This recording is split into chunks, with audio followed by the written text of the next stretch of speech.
Hello, and welcome to the Admittedly podcast. My name is Thomas Caleel. I'm the former director of MBA admissions and financial aid for my alma mater, the Wharton School at the University of Pennsylvania. In this podcast, I don't promise easy answers or quick fixes, but I will use my decades of experience to help you achieve your education goals. Now let's get started.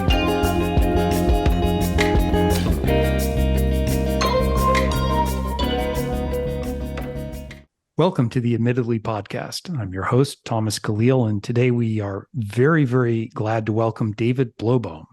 David is a nationally recognized expert in the entrance exam and college admissions industry and is a director of outreach for the National Test Prep Association, which works to support the appropriate use of testing in admissions. He graduated from the University of Chicago with honors, both from the college and in his major, and he received his Executive MBA from the Quantic School of Business and Technology. In college, he took seriously the University of Chicago's aim of a renaissance or well-rounded education and took courses in 17 different disciplines, ranging from statistics and economics to philosophy and art history. Since then, he has devoted himself to helping students reach their potential through education and, more broadly, to help empower them to succeed in life. To do so, he co-founded the education company Summit Prep in 2013 with a classmate from college, Eva Addae.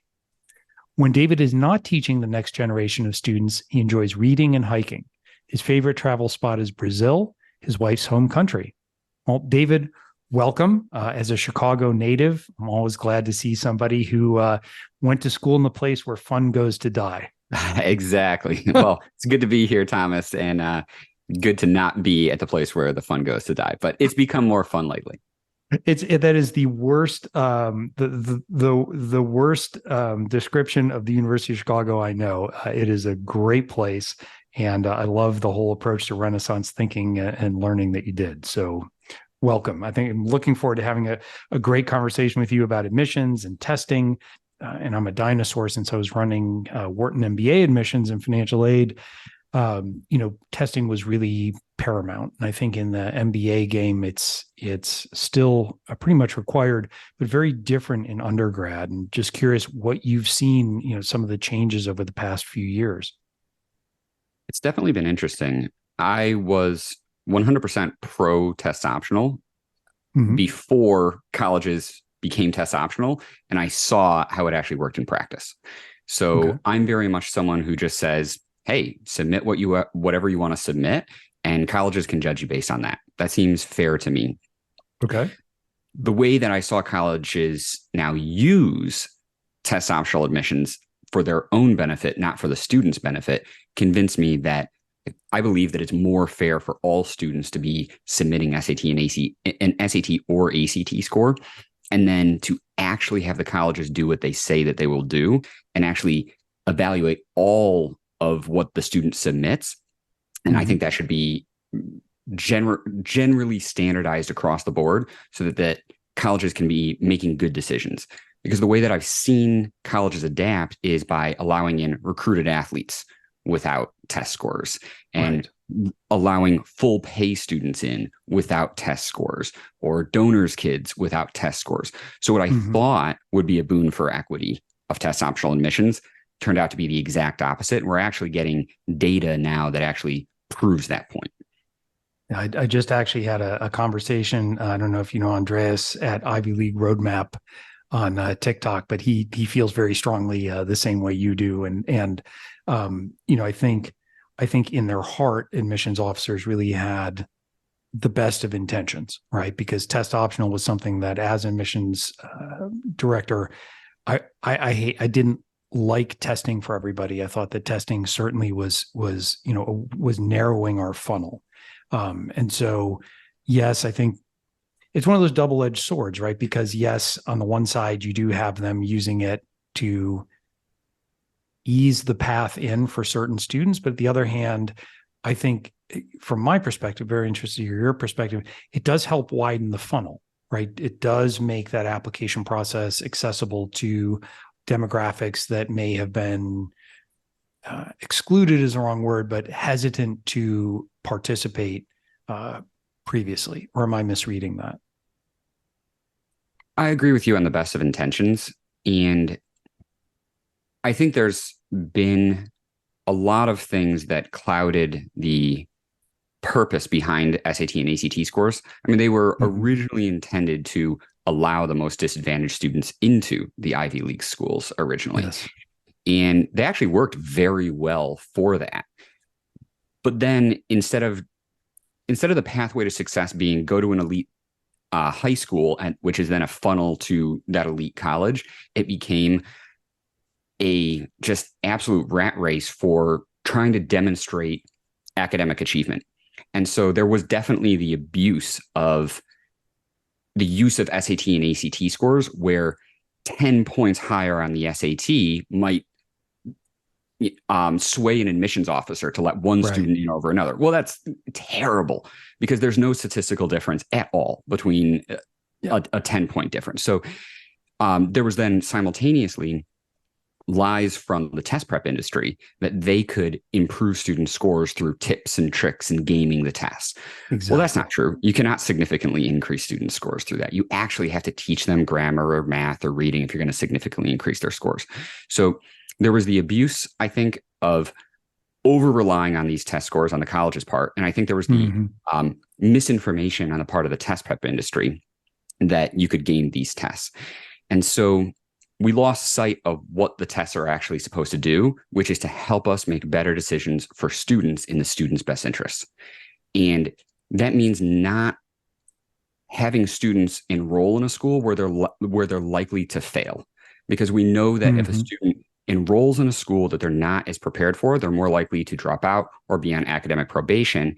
Exactly. And of those students who drop out, 49% of them are in default on their debt. That debt is non-dischargeable in bankruptcy. So it's going to be a weight around their neck for decades and decades.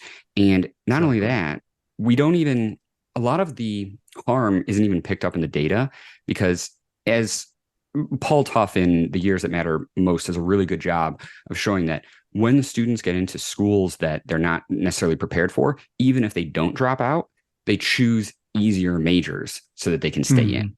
Well, then instead of becoming a doctor, then they might go into sociology.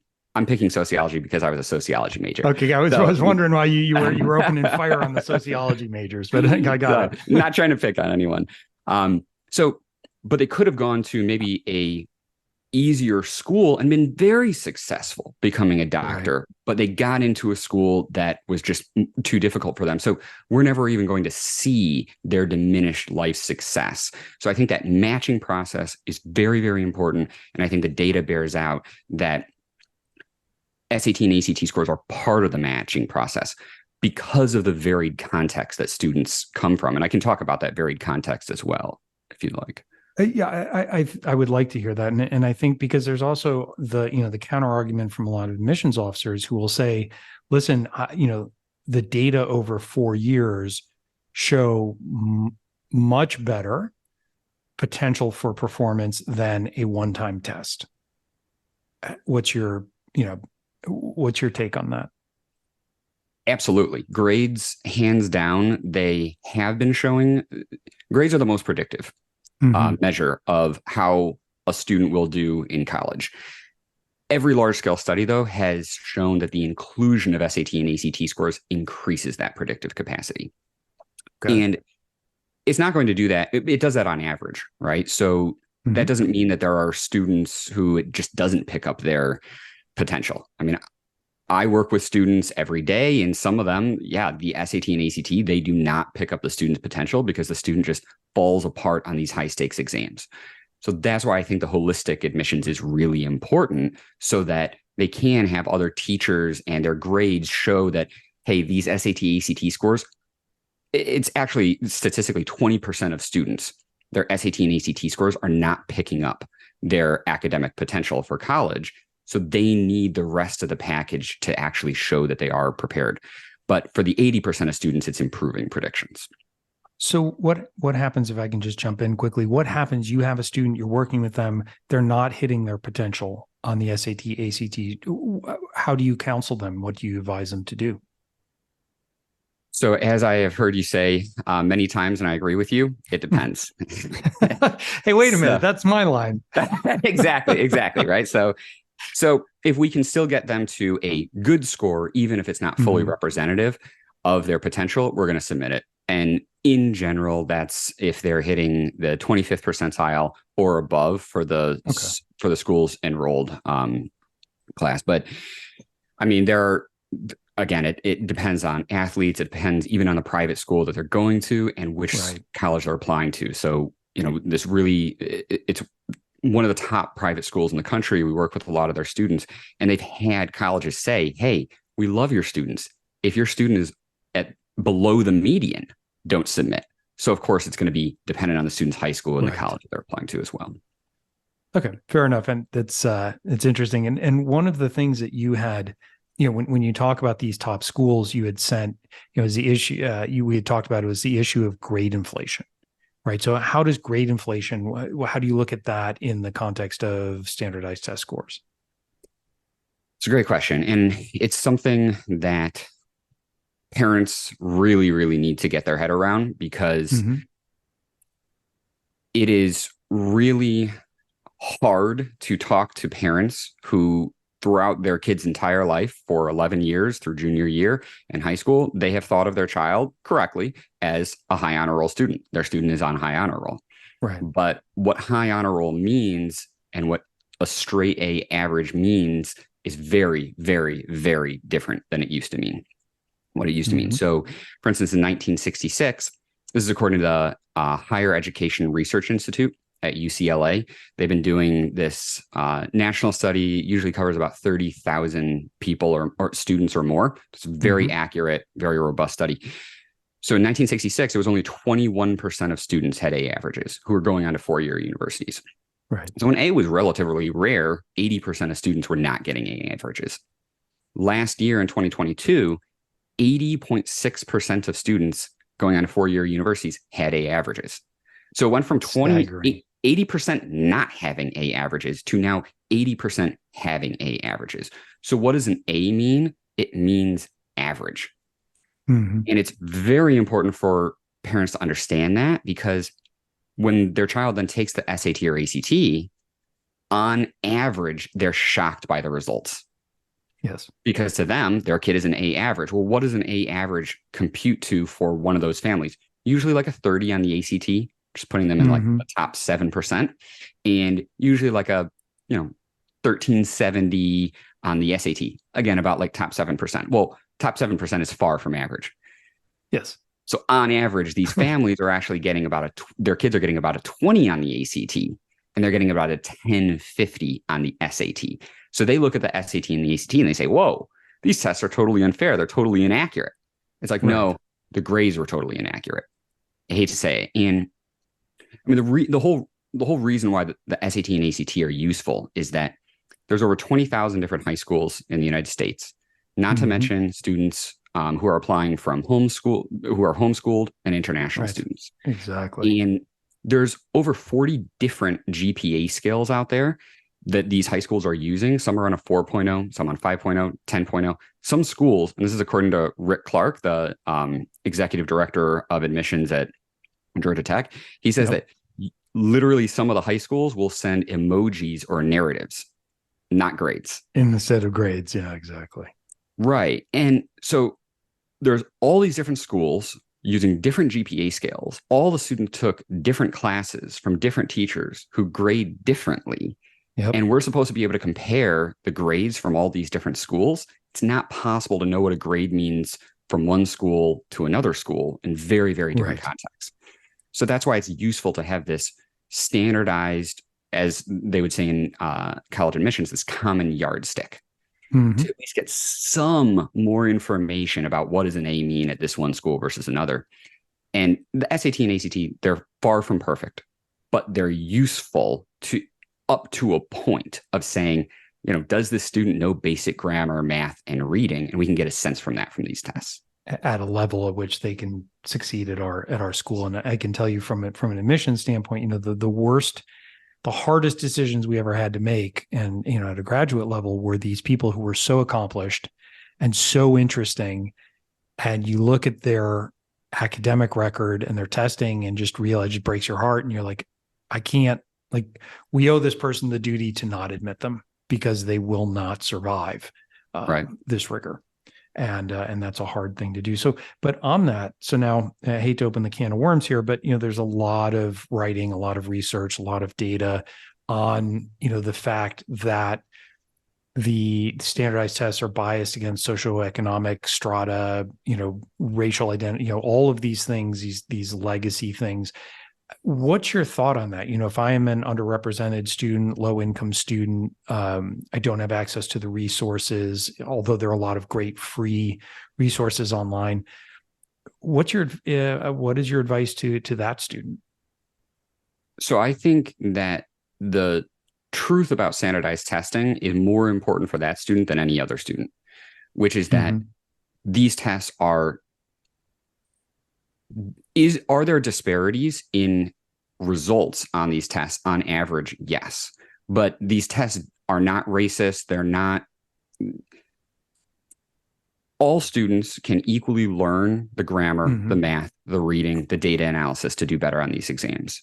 And so the idea that's being pushed, especially by some circles, like fair test. A lot of people don't know this, but fair test is primarily, and I like teachers unions, but fair test is primarily funded by the National Education Association, the largest teachers union in the country. Okay. And teachers unions, they do amazing work, obviously, for students. Right. My mother was a teacher, part of a teachers union, right? So I'm not coming down on teachers unions, but there is a different interest where teachers can also unfairly be judged by standardized results of their students. Right. And so there's been a push by teachers unions to eliminate standardized testing, to eliminate any accountability and transparency. I would say the abuse of, accountability and transparency. But that's then been, that money has been funneled into fair test, which then just takes a hammer to standardized testing and really lies about it and promotes those lies that underrepresented students can't do well on these exams. And that is absolutely conclusively false. And all the data will back that up. I mean, probably the study that's cited most by fair test and by people who are against standardized testing and admissions, defining promise study. Yes.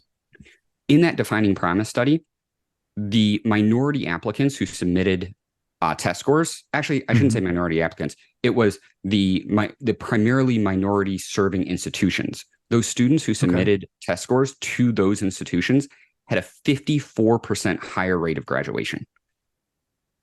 That is a stunningly higher rate of graduation. And so the idea that we shouldn't be using test scores when test scores are extremely are marginally helpful for all students, but unbelievably predictive and helpful for those institutions particularly. I think those are the students, if we actually want to help them, we're not just going to focus on access. I mean, I want access for all students, but more than I want access, I want success in outcome. And success in outcome doesn't just come from giving all students access to walk in the door. It gives them the opportunity to walk out the door, not dropping out, not shackled by debt.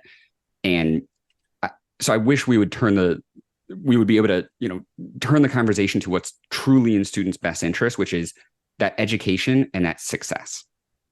No, I agree with you. I talk a lot about ROI, and I think you bring up the very good point, the great point that I haven't even addressed about, getting them through and getting them graduated, right? And supporting them through that process. So we've been talking for a while, and I want to, if you have a student, right, parents out there, they have high schoolers, when should they start preparing for the SAT or ACT, and what's the best path to do that? In a typical year, and this is not a typical year because the SAT is changing this year. Yes. So, well, I guess first I'll tackle that the current SAT in its paper form is going to be offered 3 more times this year: October, November, December. It's never going to be offered again after that. The next SAT that's going to be offered is in March. and that's the digital adaptive test. Yep.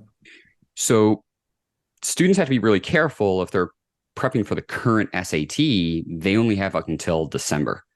And that's very dangerous to try and prep for the current SAT, because anything can happen on test day. You can have a good day, a bad day. The test makers are cycling through a lot of different topics. So some days a test will fit your knowledge base better than other days. And there's also just errors in the curves, in the scaling. Right. So it's dangerous to say, well, I'm going to hit my potential in practice on December, and then I'm going to one and done this test in December. It's probably not going to happen. No. Probably have to take the test multiple times. So very dangerous to try and prep for the current SAT. But then it's also dangerous to prep for the new digital SAT in March, because there's only 4 practice tests for it. And the verbal section is changing absolutely dramatically from these very long 750 word on average passages, 10 to 11 questions, to very short passages, just 75 words on average with one question. So very different skill set and practice. And then, so if you try and prep for the new test, we don't know, there's only 4 practice tests that you can practice from. That's not many. And we don't exactly know precisely what the content and the scaling will look like, because those 4 practice tests, they're just that, practice. And then you only have the March, the May, the June test in your junior year. The May and the June test overlap AP exams and finals. Exactly. So you have like basically just the March test on the first time it's ever been given in the United States. That's risky. The less risky option is if the ACT is the better test for you. Okay. So all students, I would say, should go online, take a digital SAT, go online, download an official ACT, take both. But you would have to do very significantly better on the digital SAT to justify preparing and going in that direction over the ACT this year. But generally, for any student in any year, our students usually start their prep in June after they finish their sophomore year. Right. Okay. They then do intensive prep over the summer, and then they start taking the real exams in their junior year. You can delete ACT scores that you don't like, or just choose not to report them. So you can just take the test as many times as you want. Students on fee waivers, which is 20% of students, can take the test for free up to 4 times. So that's also good for them to know. And then the SAT, you can also just take the test as many times as you want. In the Common App, which most schools use, vast majority, you can only submit your highest scores anyway for the SAT. So take the test as many times as you want. Schools are only going to see your highest ever verbal, highest ever math.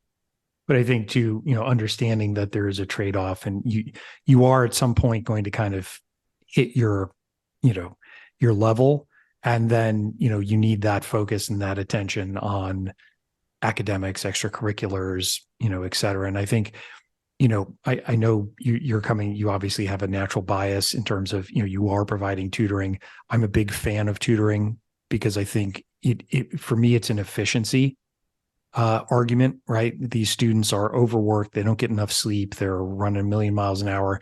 And so if they have an expert guide who can go in, look at their practice tests, look at their tests that they've taken and say, okay, here's a flaw. We need to just focus on this. And I find you get a great return on investment. But then obviously, for people who can't afford tutoring, there are wonderful online there's so many free, wonderful resources available as well. The Khan Academy and so on. You're absolutely right. Yeah, I think, of course, I am biased. I am a tutor and own a tutoring company. But it's actually an interesting place for just multiple reasons is to look on the SAT and ACT Reddit boards. And some of those kids are amazing. They self-prep from some of them around 1,000 to some of them up to 1,400, 1,500. So it is doable for all students to do that and to learn that knowledge if they're committed to it. To your point, though, you do get diminishing returns over time. The higher and higher you go, the harder and harder it gets to increase. Right. And then it's about trade-offs at a certain point of not just resources, but also time. Great. Well, listen, I really, really appreciate your time today, David. And I think you brought, what I love is that you brought facts and statistics and backed your statements with research, which I very much appreciate. And I think some good things in there. And we're going to make sure in the show notes that, everything is linked so people know how to reach you, people know how to look at what you're doing. We've talked about a lot, but is there anything that we haven't talked about that you think is really important for our listeners to know? I think the only thing I would add is for parents to really keep an eye on the individual school score use policies for the schools that their kids are applying to. So what does test optional really mean at those schools? So one thing that parents can do to kind of pierce the veil there is to Google the school's name and common data set. So Stanford common data set, and see, hey, how many of enrolled students submitted SAT and ACT scores? Well, it's about 85%. So good luck getting in if you're not submitting SAT and ACT scores, for instance, no matter what they say about test optional. Then there are those schools that are still technically test optional, like Ohio State and University of Texas at Austin, but they're actually now on their admissions website saying, we prefer that you submit SAT and ACT scores. So now there's multiple tiers there's tests required, like MIT or Georgetown. Most of the top schools, though, and I actually just did research on the top 100 schools. Yep. Really 89% of them are test preferred. And the ones that are not test preferred are the California schools that can't use SAT and ACT scores. Exactly. But use your AP exams, right? So just for parents to really, try and actually see what colleges are doing, not just what they might say in their press releases. I think that's a great place to end, and very, very sage advice. So thank you very much, David. I really appreciate your time, and look forward to continuing this conversation. Thanks, Thomas. Thank you for joining us today. Please take a moment to subscribe to the Admittedly podcast and download this episode. I welcome you to share your thoughts and questions with me. You can find us on social media at Admittedly Podcast. I look forward to continuing our journey together.